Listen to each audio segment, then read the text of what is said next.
Visitors to Zone 2 of Menik Farm in Vavuniya district in northern Sri Lanka are usually greeted by rows and rows of makeshift tents, housing close to 35,000 people at last count.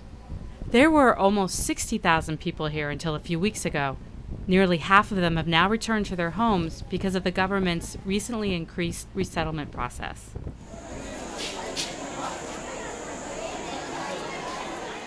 Menik Farm hosts the largest IDP camps in the north, refugees from the Vanni who fled during the last few months of the fighting. The UN Assistant Secretary General, Mr. Ajay Chhibber, was in Sri Lanka recently and traveled to the districts of Vavuniya and Mannar, where UNDP is involved in helping the resettled. Chhibber talked with the IDPs in the camps about their problems and their hopes for the future. He assured the families of UNDP's support in helping them to restart their lives once they return to their villages. Chhibber also met parents who had lost their children in the war. UNDP's Access to Justice project is working with these families to secure civil documentation, including death certificates for their children. From Vavuniya, Chhibber traveled to the Rice Bowl area in Mannar district.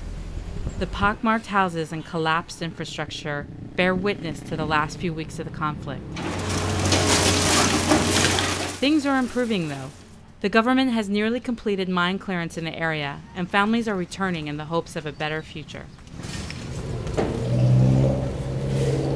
These are people who've been in camps for 9 months or so, and now they're going back to their villages.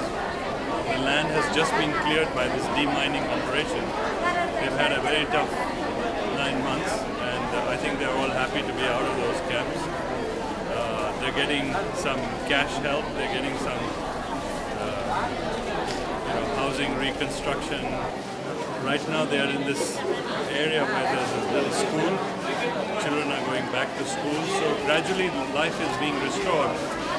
And obviously their needs are great for the future, but with the early recovery program that the UNDP is putting in place, I think they can be helped. But obviously after that, more help will be needed as well.